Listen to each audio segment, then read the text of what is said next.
From the streets of Chicago to the headlines of the world, you are now tuned into the rhythm of real thought. This is the Daily Mix. 15 minutes of uncut perspective starts right now.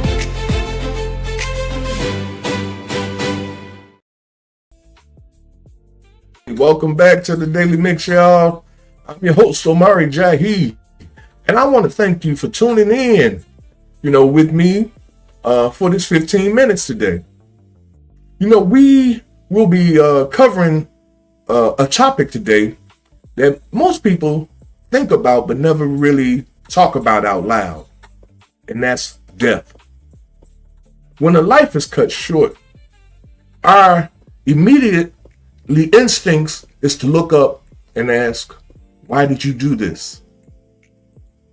But are we blaming God for his natural law that has been broken? Well, today on the Daily Mix, we are tackling the ultimate question. Does God cause death or does he allow it? We're pulling back the layers on divine law versus human sorrow, examining the thin line between God's perfect will and his permission. And we're shifting our perspective on what it means when the breath returns to the one who gave it. This isn't just a theological debate. It's about finding real emotional safety and peace when the world feels real heavy. When we experience profound loss, our immediate instincts is to look upward and ask God, why did you let this happen, God? It's a human nature to equate God, his ultimate power with direct cause of lost life. Believing God actually orchestrates our demise, every tragic death often creates a barrier of anger, resentment, and isolation between God and his children. We have to separate God's perfect origin intent from his permission, operating in a fractured world. In the original structure of creation in Genesis, death was never a part of the plan. Never a part. God is inherently the author of life. Humanity was given free will. And with that came choices that introduced spiritual and physical decay into the world. You see, because before we had the right, since we have the right to choose whether we're going to obey God or disobey God, then when we disobey God, then that's when this decay starts. Just like in the garden, when he told them to eat of the forbidden fruit, and they did, and Eve ate of it regardless, or maybe I should say she was tricked into eating from the forbidden fruit. That's when death began to creep into human society. Physical mortality became a universal, systematic human appointment. Meaning that once sin, or once the transgression of law occurs, then there's an appointment time for our exit from this human existence. That's in Hebrew 9:27.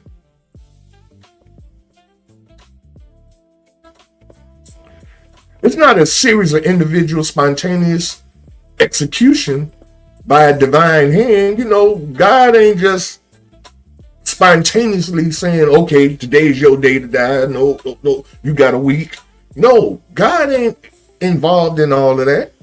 A law is in place. God allows the law of nature, time, biology, and human free will to play out. He does not need to actually cause death. It is the natural consequence of a world operating outside of its original eternal design. If God doesn't cause it, you may ask, then where is he when it happens? He stands as the ultimate stabilizer.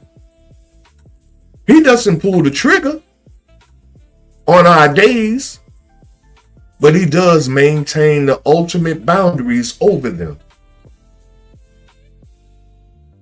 For those who understand divine order, physical death is not a malicious act of destruction by God. It is simply the threshold where the temporary breath returns to its eternal source. Ecclesiastes 12:7. It is an exit from a broken world, not a punishment. If you missed out on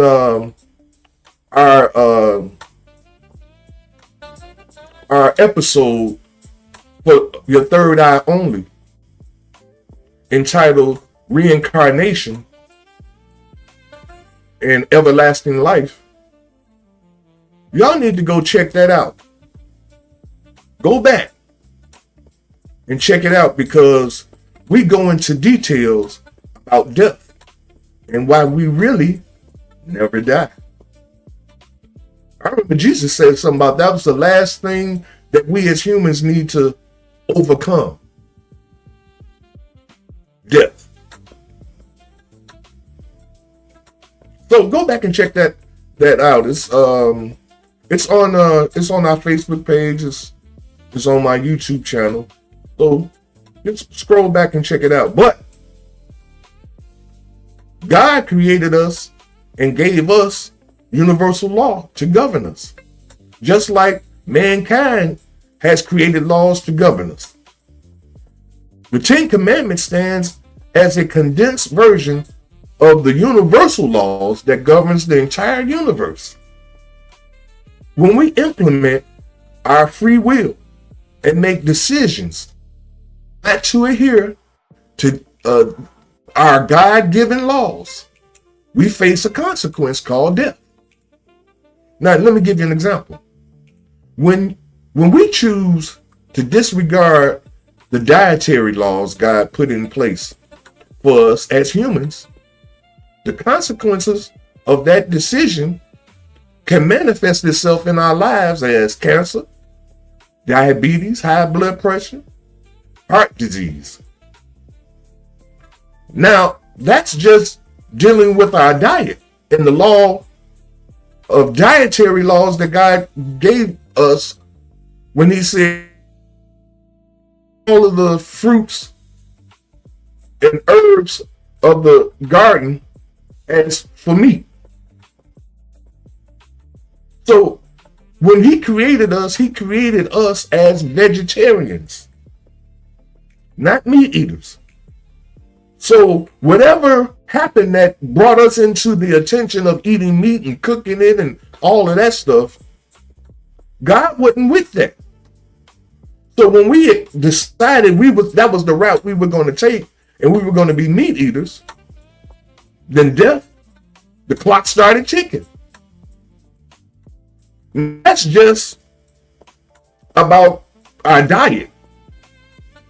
The Ten Commandments represent a specific codified summary of what theologians, I should say, and philosophers call the moral laws and natural laws, principles of right and wrong that God had woven into the very fabric of human existence and consciousness, universal to all people across all time. If you want to address these laws, you need to attend my Wednesday gathering meeting at 7 p.m. We have serious discussions about topics like this. let me know if you're interested in being a part of that gathering, I call it. So getting back, look, true comfort doesn't come from finding a reason for every tragedy. It comes from knowing that death does not catch the Creator by surprise.